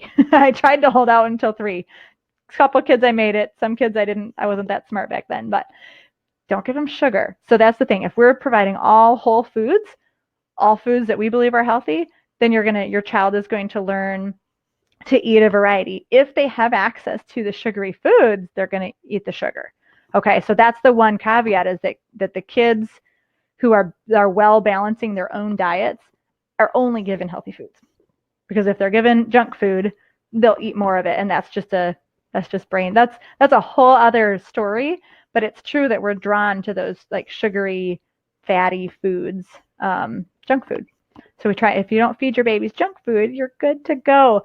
Try to build the healthy habit of we eat when we're seated, we eat what we're served and nothing else. We eat a variety, and you listen to your body when you're full. All those things can happen just in building those habits and those routines, okay? And that food is positive, that food is family and community, okay? We want our kids to know that eating is a really joyful time and that it's a time to connect them together with their family. Let's see, I got a question here from Heather. How long does it take to do the lessons? Okay, so that's a great question. They range from about even 20 to 30 minutes for some of our preschool skills up to maybe 2 hours for our advanced skills. Again, less complicated for our little kids. We might be making a full meal a couple times in the classes for our big kids. So you got to think like, what's your meal prep time? And then you're just stretching that a little bit to include the kids and do the classes. So it's good news that it's 2 hours sometimes, but there's a full meal done at the end. As far as like scope of how long it's going to take, each level has 8 videos. So if you do them one a week, that's 8 weeks. It's pretty easy to finish a whole level in the summer if you're motivated to stay kind of consistent and skip a week here and there for vacation. And it's all at your own pace, though. So you could take 8 months.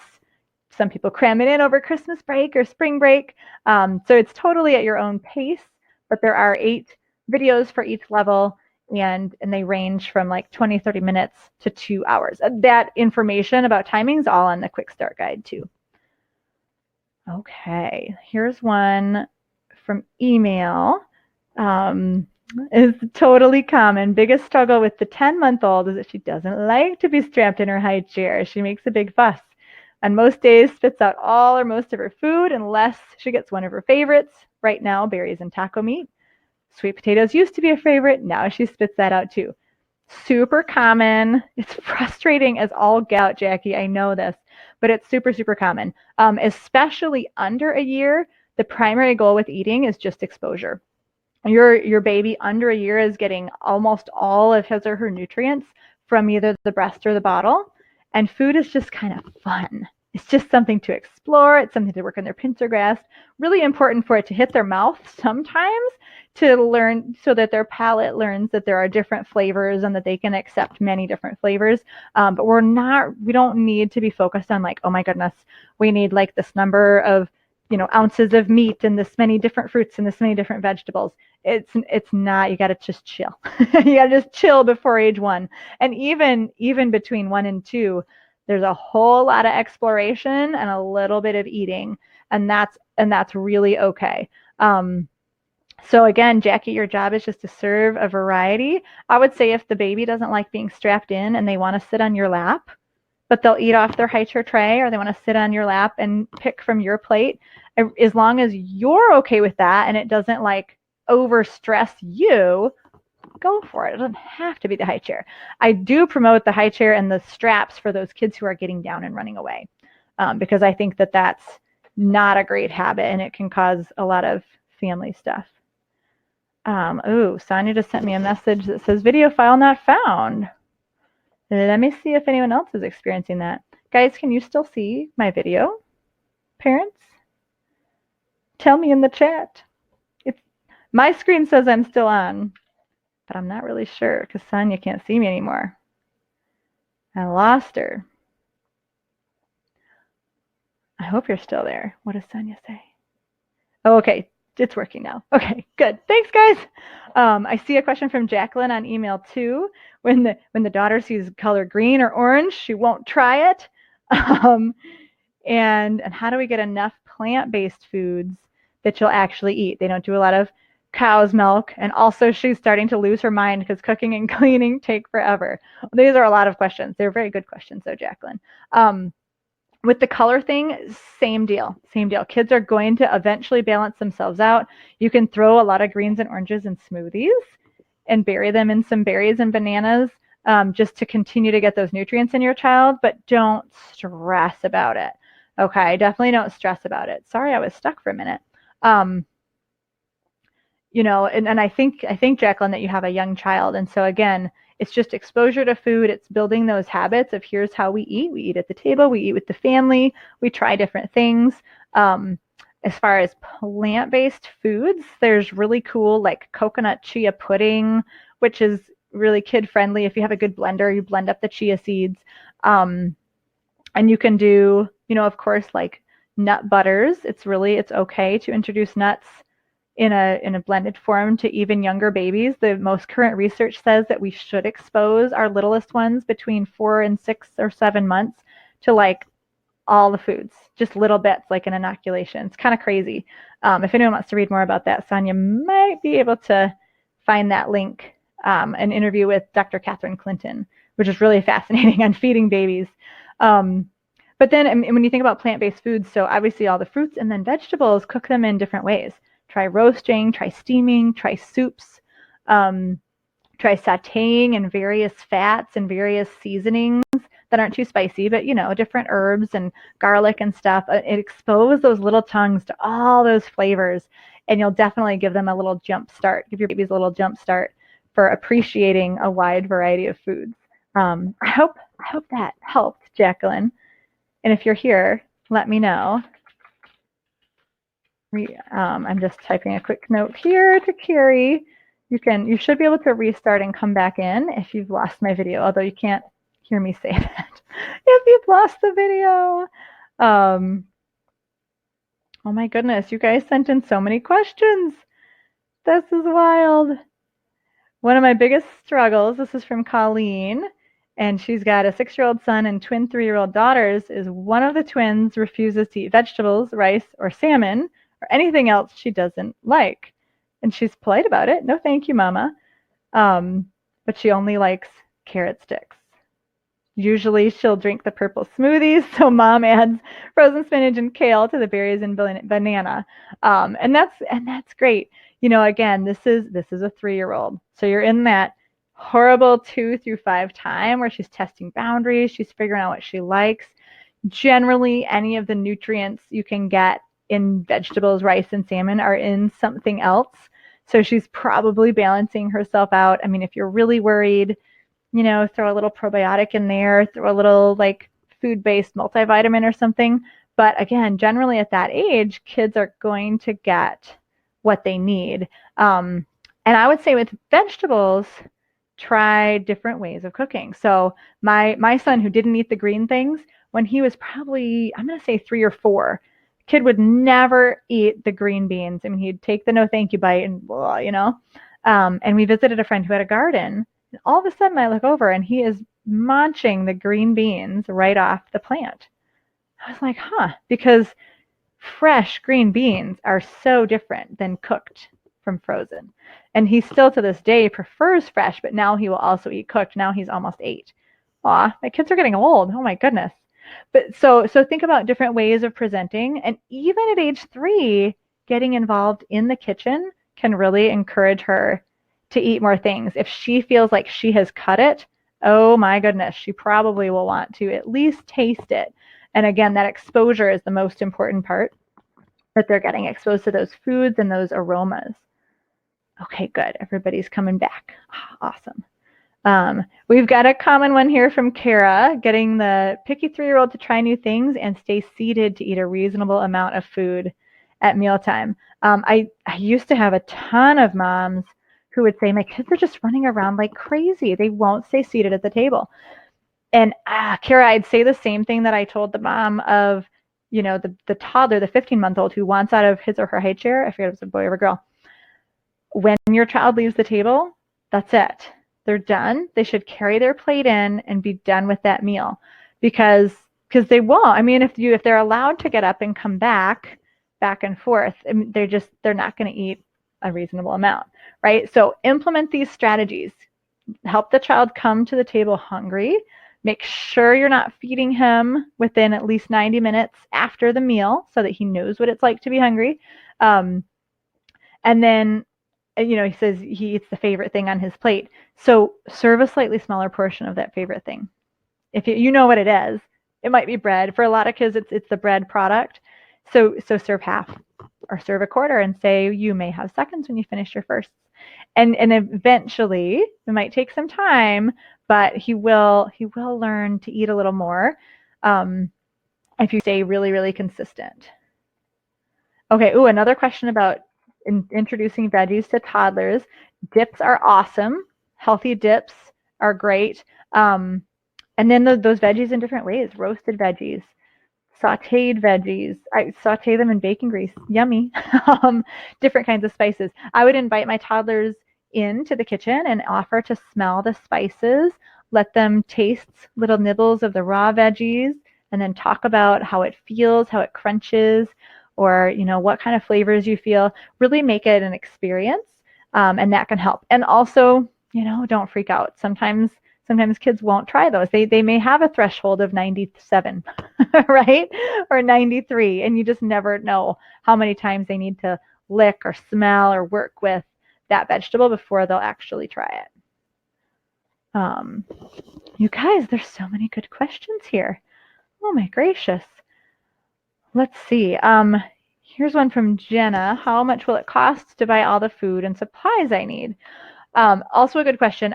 I really tried to make this family friendly, budget conscious. So with the exception of the gelatin, which you get for 50% off, all the food is like probably on your normal grocery list or close to it. So you shouldn't have to budget extra for food. It's just your normal grocery list. Supplies are the same: bowls and spoons, pans, knives, cutting boards. Like you I'm sure have everything in your home. And then also remember, I mentioned this before, we focus on the skills, not the recipes. So if you can't access a certain food, maybe you live in another country, or if you have an allergy or a food sensitivity, it was really important to me to be a good fit for those kids. So you can always switch out the food if you don't have something, but you shouldn't really need to expand the budget at all for food and supplies. Where did that go? Sorry, I've got questions in here from my 7 p.m. too. Do we put time limits on meals from Aram? Sometimes, yes.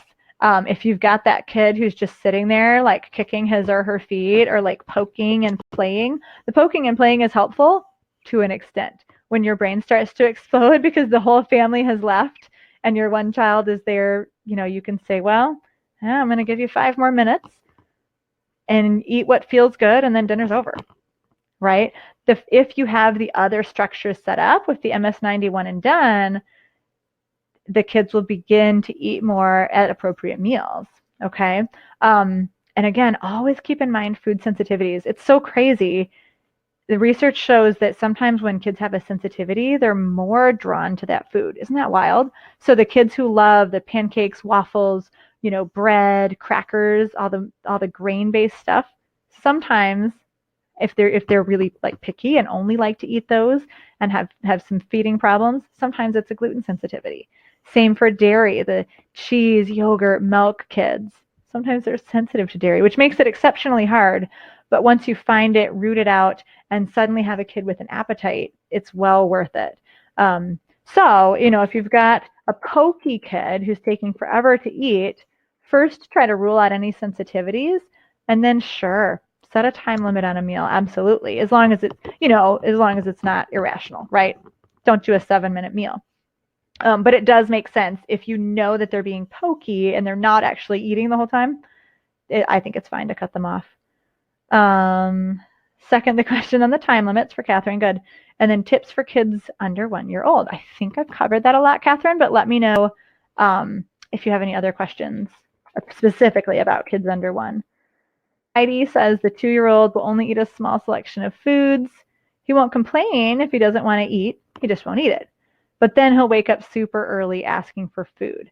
So similar, I'm going to say the same thing. Try to rule out any food sensitivities, but do know that kids are just wacky at that age. They will eat small meals and big meals. Now, I don't want my kid waking up early asking for food either.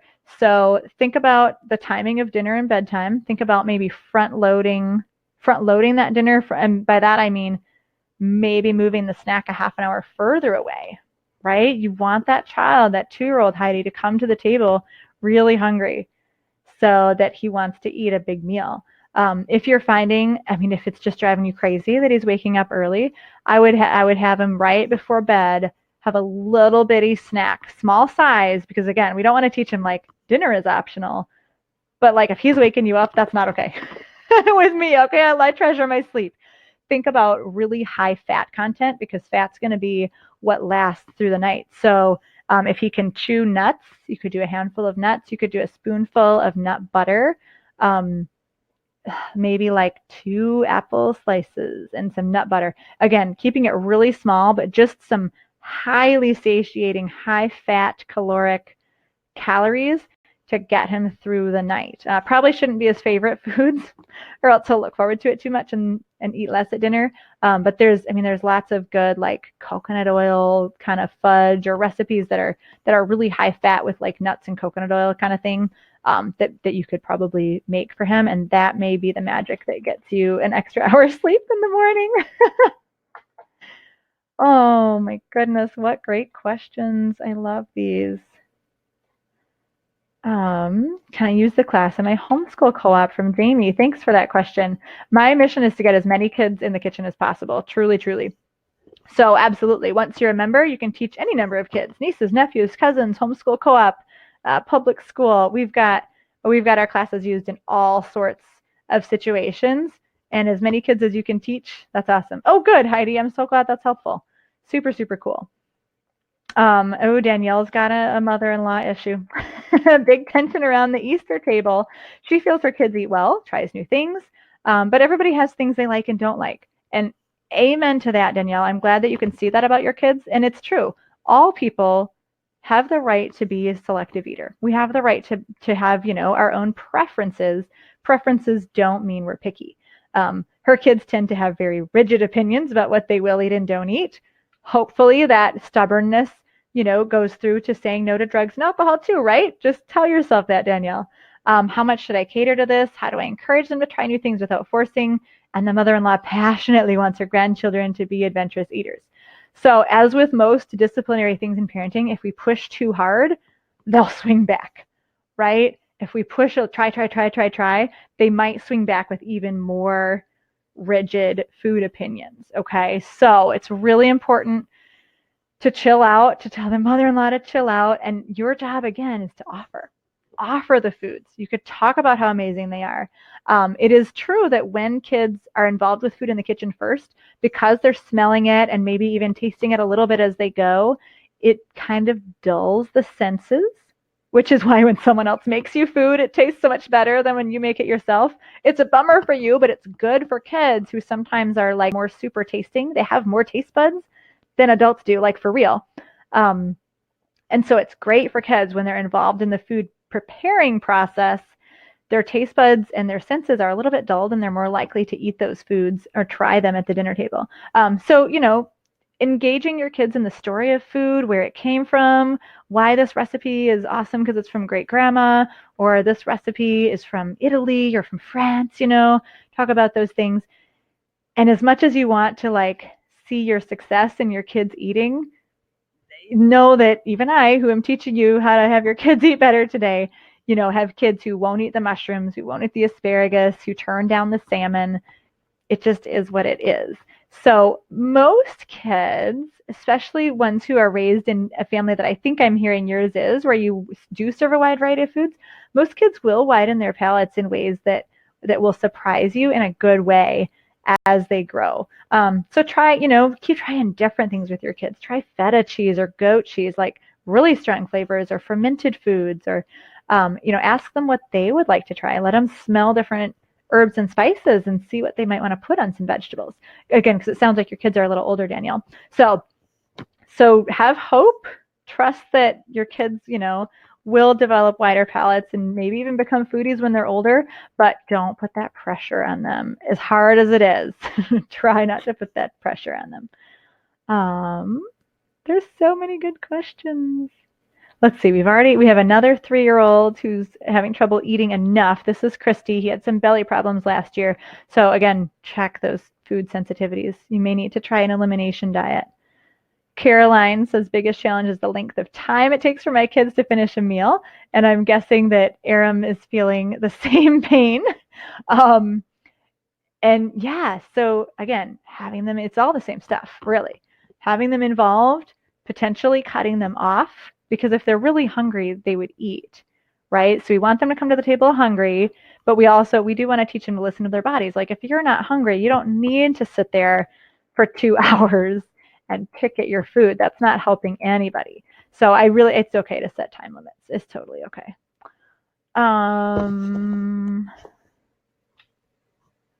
Let's see, Heidi. Oh, I wonder, is this the Heidi who's here? Biggest challenge, 2-year-old wants to eat fruit, vegetables, whole milk yogurt with applesauce, coconut and cinnamon, and a few other things.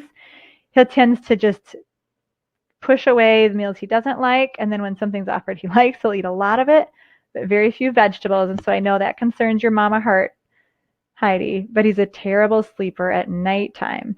I struggle with trusting him to eat when he's hungry. It is a struggle because you start to second guess, like, wait a second, it doesn't seem like he is eating when he's hungry. Heidi, I would encourage you to just continue offering an even wider variety of foods. Try different vegetables, try different ways of cooking.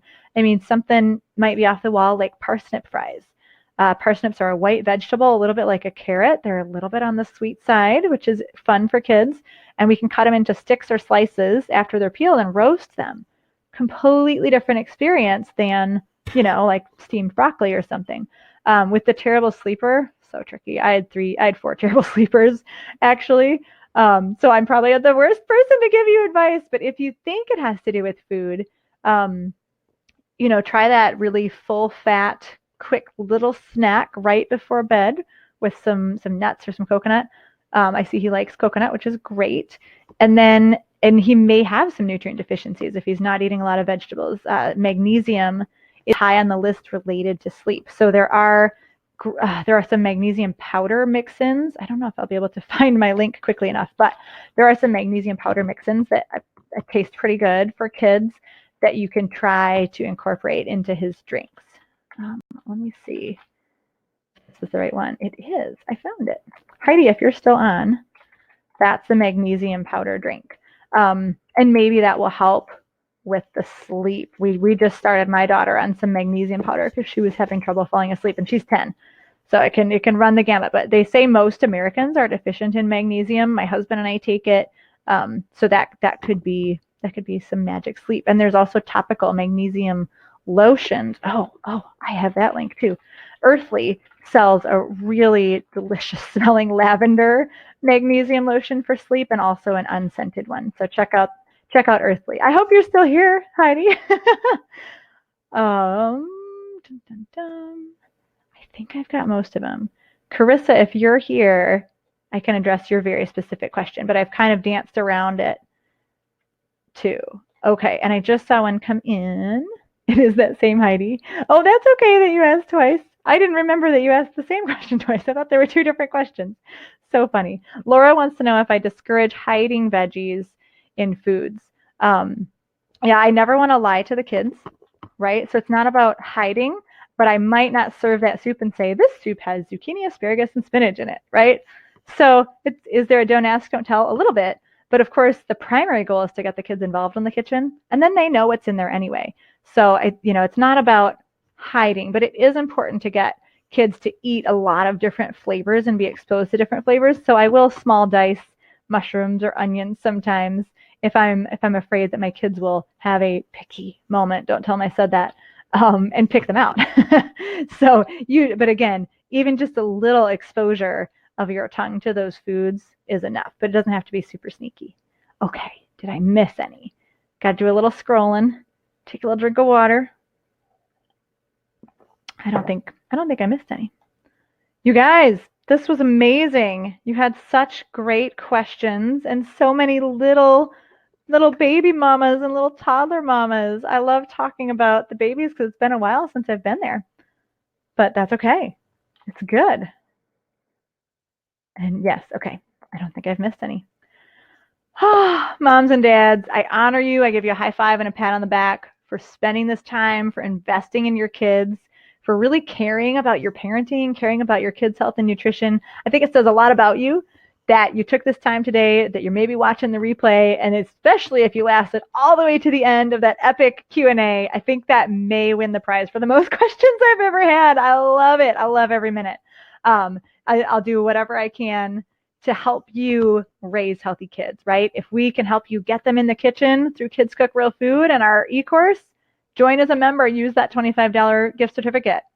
If I can help you just raise healthy kids, we also have a lot of free content, both at Kids Cook Real Food and Kitchen Stewardship, to keep you sane in the kitchen and give you a little direction on what's healthy or what's not. You're so welcome, Donna. Super happy to be here with you. Thank you, everyone, and have a great night.